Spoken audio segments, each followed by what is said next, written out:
मैं हूं आपके साथ विनीत। राजस्थान के लाखों युवा चतुर्थ श्रेणी कर्मचारी भर्ती में राजस्थान के जीके का वेटेज बढ़ाने की लंबे समय से मांग कर रहे थे और आखिर उनका संघर्ष जो है, मेहनत जो है, मांग है, वो रंग लाई है और अब उनकी मांग पूरी हो चुकी है।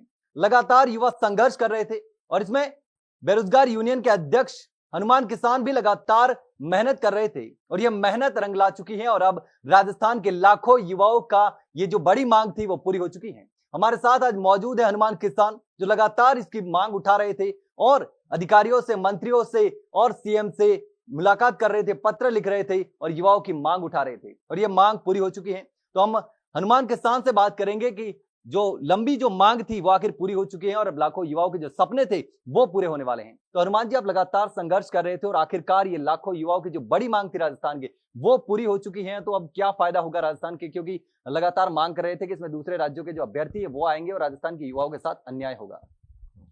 देखिए विनीत जी, सबसे पहले तो मैं आपका और एजुकेशन नगरी के तमाम जो परिवार है उसको और प्रदेश के जो युवा है उनको बहुत बहुत धन्यवाद और आभार व्यक्त करूंगा कि आपने लंबे समय से इस मांग को बुलंद करने का काम किया। मुझे याद है कि जब कई अभ्यर्थी जो है दर दर की ठोकर खा रहे थे कि भैया हमारी ये पीड़ा है, वो पीड़ा उठाने वाले भी प्रदेश में बहुत कम मात्रा में थे कि भाई इसकी मांग को हम सरकार तक पहुंचा सके। 6 फरवरी को राजस्थान विधानसभा में माननीय मुख्यमंत्री की ओजडी से हमारी मुलाकात हुई थी। उस मुलाकात के दौरान कहीं न कहीं सकारात्मक आश्वासन मिला था और उस दिन ही जो हमारा पत्र था वो कार्मिक विभाग को फॉरवर्ड कर दिया गया था। लेकिन कार्मिक विभाग और कर्मचारी चयन बोर्ड जो है शुरू से ही चाह रहे थे कि चूंकि अब ये प्रक्रिया में 2-2.5 महीने हो गए, हमने शुरू में ही जो इसका सिलेबस जारी कर दिया, कई प्रकार की समस्याएं आई, उस समस्याओं का समाधान करते हुए एक एक समस्या आती गई, हम उस समस्या को दूर करते गए। जैसे जो क्यूरी हमारे सामने आती है उसको हम दूर करने का प्रयास करते। इस दौरान हमने कई सारे कैबिनेट मंत्रियों से मुलाकात की जो पूरे प्रदेश के सामने है। लगभग हम 10 से 12 मंत्रियों से मिले, कई विधायकों से मिले। उसके बाद में अधिकारियों का जो रुख है वो स्थानीय युवाओं की तरफ गया, क्योंकि सरकार ये दावा कर रही थी कि हम प्रदेश के जो स्थानीय युवा हैं उनको 100% रोजगार के अवसर देते हैं। लेकिन जब सरकार से पूछा जाता कि साहब इसका प्रावधान क्या है, तो उनके पास कोई जवाब हुआ नहीं करता था। साथ में एक बार एक ऐसा भी इस बीच में एक मोमेंट आया था कि जब सरकार का ये कहना था कि जरूरी नहीं है कि हम आपकी सारी मांगे माने। सिलेबस को लेकर क्या मांग, जो पढ़ेगा वो लगेगा, जितना बढ़िया सिलेबस होगा उतना बढ़िया कर्मचारी हमें मिलेगा। उसी का तोड़ निकालने के लिए 11 या फिर 7 दिसंबर के आसपास, एग्जैक्ट डेट याद नहीं है, 7 दिसंबर या 11 दिसंबर की डेट थी, 2022 की बात है। वर्तमान में जो विधानसभा अध्यक्ष है वासुदेव देवनानी जी, उनका ये स्टेटमेंट था। वो मेरे साथ भी एक डिबेट में बैठे हुए थे और उस दौरान भी मैंने उनसे चर्चा की थी और बाद में अगले दिन उनका दैनिक भास्कर में स्टेटमेंट भी छपा था। उनका ये कहना था कि देखिए, सरकार की जो मंशा है ना, अगर पॉजिटिव हो तो ये तो बहुत आसान काम है और अगर हमारी सरकार आएगी तो हम निश्चित तौर पर सबसे पहले स्थानीय युवाओं को फायदा देने के लिए ऐसा प्रावधान उठाएंगे।